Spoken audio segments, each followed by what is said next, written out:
Salut à tous, j'espère que vous allez très bien. Cette semaine s'est achevée la phase aller de la Ligue des Champions et de l'Europa League, en tout cas pour la phase de groupe, avec des résultats assez médiocres globalement pour les clubs français. Et donc dans les médias est réapparu le spectre d'un indice UEFA de la France en danger. En fait, je pense que c'est assez complexe et j'essaie de vous expliquer dans cette vidéo tous les tenants et les aboutissants autour de la question: est-ce que l'indice UEFA de la France est en danger ?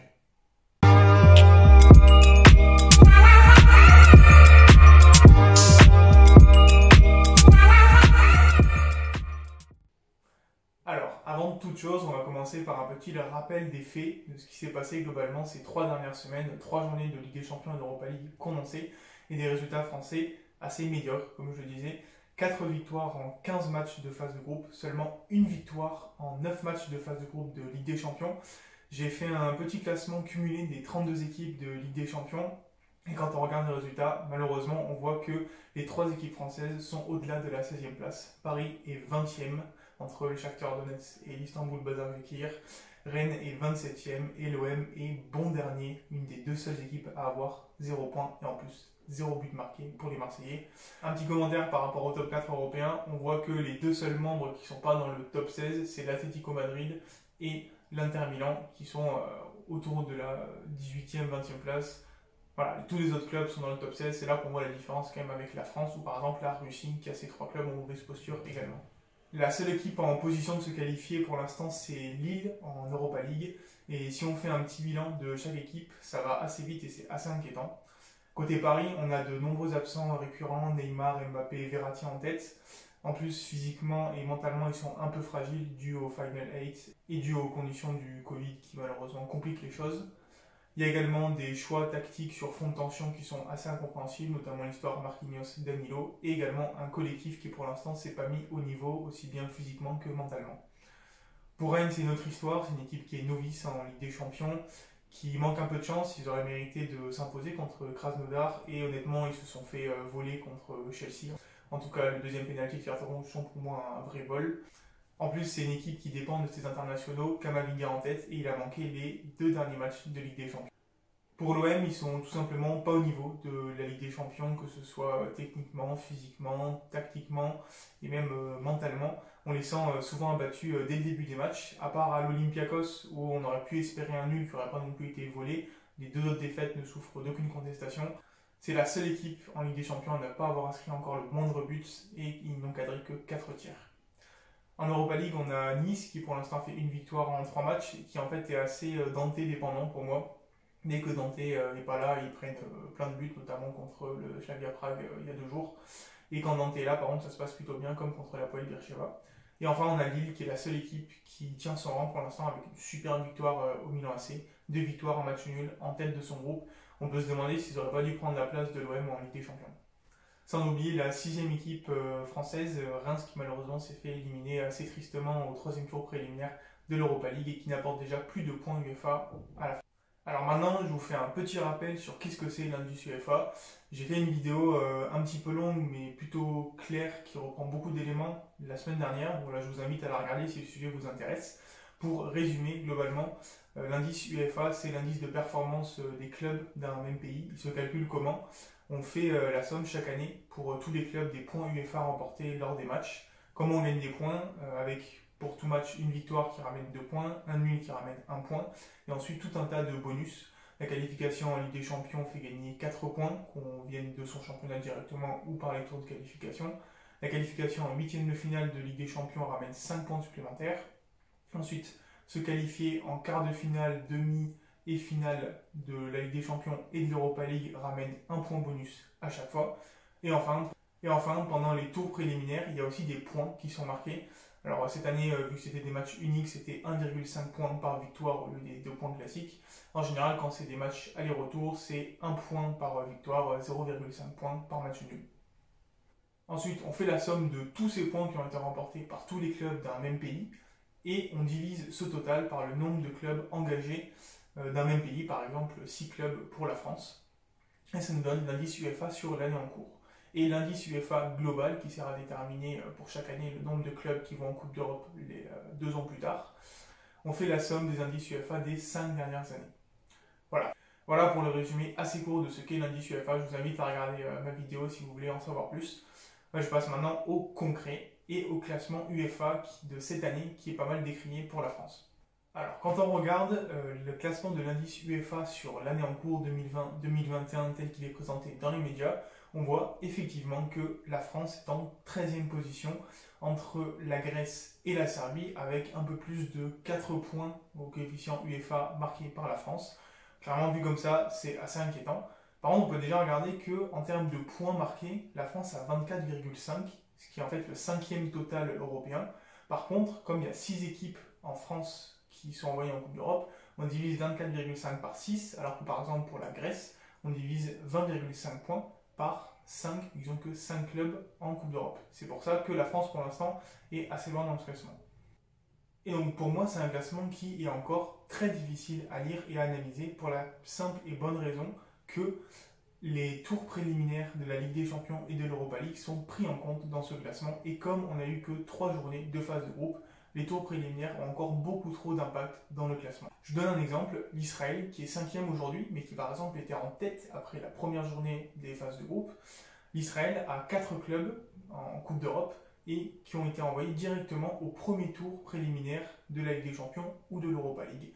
J'ai fait le calcul dans ma vidéo sur l'indice UEFA. Quand on regarde, les 2 clubs qui sont en Europa League cette année pour l'Israël, c'est l'Hapoel Beer-Sheva dans le groupe de Nice et le Maccabi Tel Aviv. C'est des clubs qui ont donc passé 4 tours préliminaires où ils ont dû s'imposer pour atteindre l'Europa League.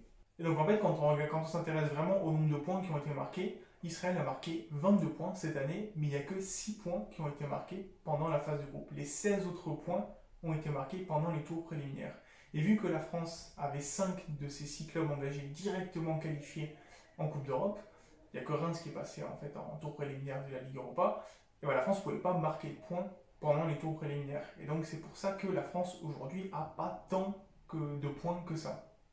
Et donc pour vous imaginer un petit peu ça, je vous ai préparé 2 classements alternatifs. Le premier, c'est le classement des points marqués par les clubs des pays pendant uniquement la phase de groupe de Ligue des Champions et d'Europa League. Et à chaque fois, je divisais par le nombre de clubs engagés au total. Par exemple, la France, même si elle n'a que 5 clubs en Coupe d'Europe actuellement, elle en a envoyé 6 au début de la saison, si on rajoute Reims. Donc je divise par 6 pour la France, par exemple, par 7 pour l'Espagne, par 4 pour l'Israël. Donc quand on regarde ce premier classement, on voit que la France, d'un coup, elle passe de la 13e à la 8e place, puisqu'on ne prend plus en compte les tours préliminaires. Ce qu'on peut remarquer par contre, c'est qu'en termes de points, il est plus proche de la 13e place que de la 7e, donc voilà, ça reste quand même des résultats qui sont assez mauvais pour la France.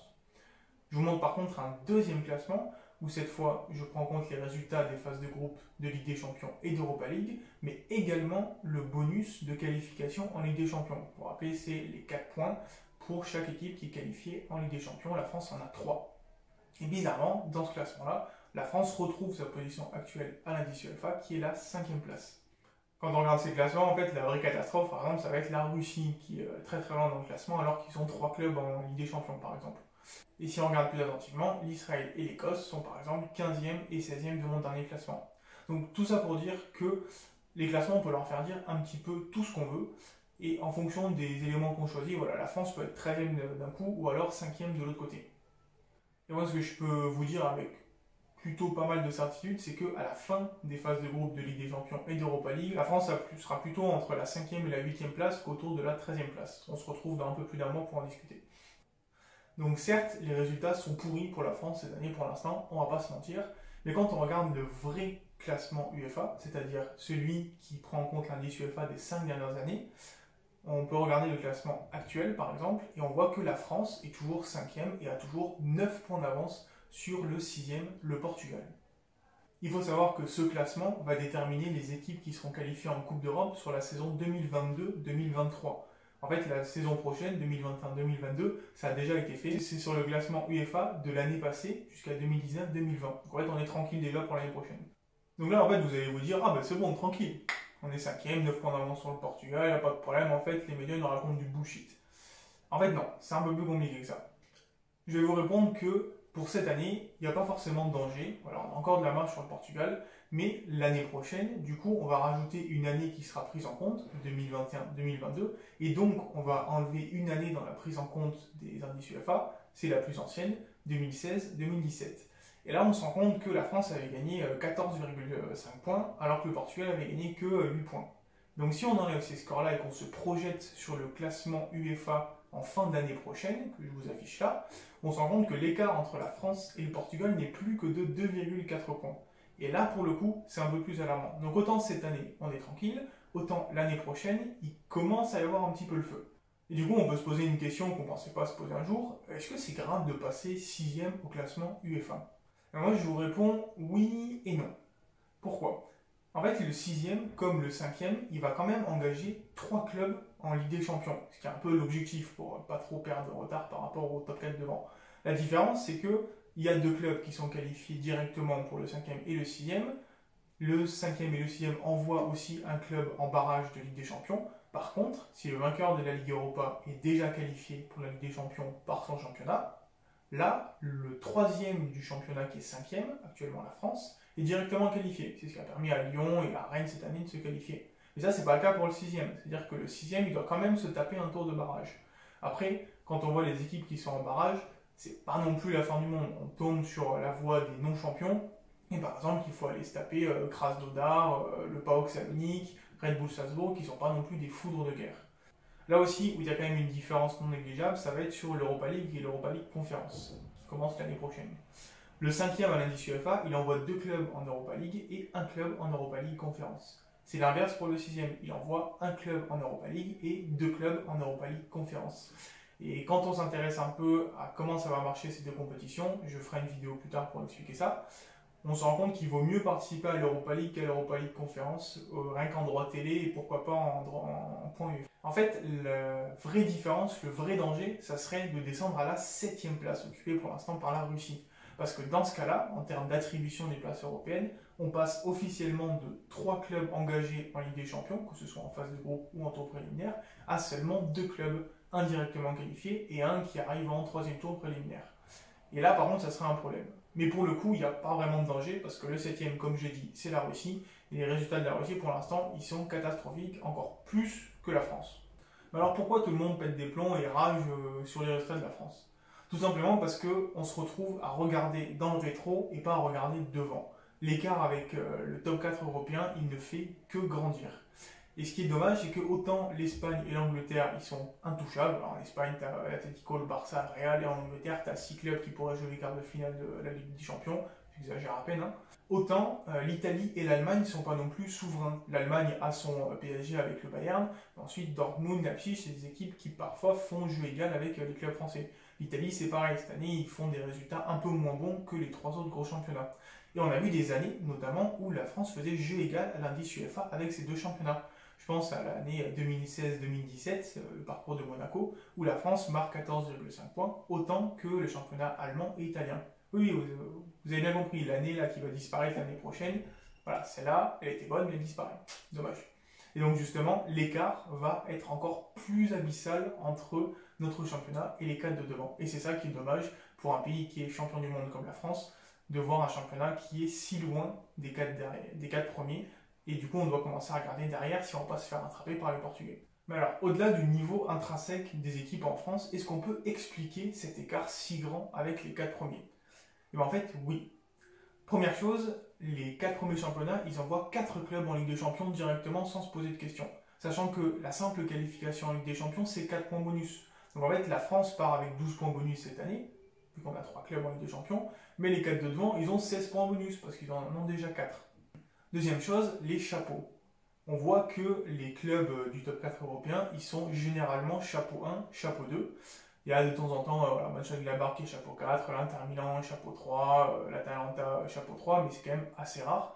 Quand la France a souvent un chapeau 1, c'est le PSG, et ensuite des chapeaux 3, mais plus souvent 4. Cette année, Marseille et Rennes ont été chapeau 4, tout simplement parce que la France a un championnat qui est assez instable en termes de résultats, et donc les équipes tournent assez souvent quand même en Ligue des Champions. Si on enlève Lyon qui était assez présent les dernières années, voilà, un coup c'est Marseille, un coup c'est Lille, un coup c'est Rennes. Donc c'est des équipes qui ont moins de passés européens, moins de points marqués au niveau club uniquement, et donc leur classement UEFA club est plus faible que beaucoup d'équipes, et ils se retrouvent chapeau 4. Ils doivent se taper 2 grosses équipes, comme Rennes qui se tape Séville et Chelsea, et qui a du coup moins de chances de passer. Troisième chose, l'Europa League. les clubs français ne jouent pas l'Europa League à fond. Alors oui, Lille s'en sort bien cette année, Rennes a fait de beaux parcours les années précédentes, mais en général, quand on se rappelle du parcours de Saint-Etienne, de Bordeaux, de Nice, même d'autres années, quand on se rappelle que Strasbourg, Reims n'ont simplement pas le niveau et ne passent pas les tours de qualification, on se dit qu'il y a beaucoup de points qui sont perdus. Donc même s'il y a des bonus qui sont assez aberrants en Ligue des Champions, l'Europa League ça donne quand même des points. C'est-à-dire que la victoire en Europa League ça ramène autant de points que la victoire en Ligue des Champions sur une phase de groupe. Se qualifier en quart, demi au final, ça ramène des points bonus aussi. Et comme la France ne joue pas trop l'Europa League en général par rapport au Portugal par exemple, bah, c'est des points qu'on perd à cet endroit-là. Et plus généralement, bah, c'est le foot business qui veut un peu ça. Le top 4 européen va plus souvent en Ligue des Champions, donc recrute plus souvent les meilleurs joueurs, pille les joueurs de la France, et donc nous on se retrouve avec des équipes moins bonnes malheureusement. Et donc, est-ce qu'il y a des solutions pour l'indice UEFA de la France? Alors pour celui de cette année, en fait, il n'y a pas besoin de solution parce qu'il n'y a pas de problème. On a de l'avance sur le Portugal. C'est pour l'année prochaine, par contre, qu'il faut commencer à réfléchir. Et c'est pour ça que cette année, il suffirait que Paris tienne son rang et fasse un top 8 européen et qu'à côté, Lille tienne son rang et fasse pourquoi pas un huitième de finale d'Europa League. Et en termes de points, on reprendrait suffisamment d'avance sur le Portugal pour même l'année prochaine, donc celui où le classement est un peu plus tendu, on puisse reprendre suffisamment d'écart avec le Portugal pour garder cette 5e place. Ensuite, il va falloir attendre deux choses. Tout d'abord, la réglementation de l'attribution des points UEFA dans les nouvelles Coupes d'Europe. Pour l'instant, on ne sait pas trop comment ça va se passer sur la période 2021-2024 avec l'arrivée de l'Europa League Conférence. Est-ce que les points pour une victoire vont être les mêmes? Est-ce que les bonus vont être les mêmes pour les qualifications? Voilà, ça, on n'en sait rien. Il faut aussi attendre qu'est-ce que va nous proposer l'UEFA pour les années 2024-2027. En fait, ça se passe déjà dans les semaines, les mois, les années qui arrivent. D'ici un an, on saura peut-être qu'est-ce qui se passera en 2024-2027. Est-ce qu'il y aura une nouvelle compétition? Est-ce que la Ligue des Champions va changer? Voilà, ça c'est des choses qu'on ne sait pas encore. Et plus généralement, il faut continuer à combattre ce foot business qui est dominé par 4 grands championnats, parce que la France, voilà, est un cran en dessous. Et bon, avec ce qu'on voit en ce moment dans l'actualité, type la Super Coupe d'Europe européenne, voilà, c'est pas trop bien parti, mais bon, si jamais. Donc si je devais reprendre les grandes questions de cette vidéo, est-ce que la France est en danger à l'indice UEFA cette année? Non, il n'y a aucun risque pour cette année. Est-ce que la France est en danger pour l'indice UEFA à la fin de l'année prochaine? Là oui, c'est un peu plus chaud, parce que l'année prochaine, on perd les points attribués pour l'année 2016-2017, celle du bon parcours de Monaco notamment, et là l'écart se resserre un petit peu avec le Portugal. Est-ce que c'est grave de passer 6e à l'indice UEFA? En fait, pas tant que ça. C'est un petit peu gênant, parce qu'on a un petit peu moins de chances d'avoir 3 clubs qualifiés en Ligue des Champions, mais ça reste pas une catastrophe. Beaucoup moins que si on passait 7e. Est-ce qu'il y a un risque de passer 7e à l'indice UEFA? Rien du tout. La Russie est encore pire que nous, et le système fait qu'il y a très peu de chances qu'un autre pays puisse nous rattraper avant 5-10 ans. Pourquoi pas les Pays-Bas? Voilà, ça risque pas d'arriver.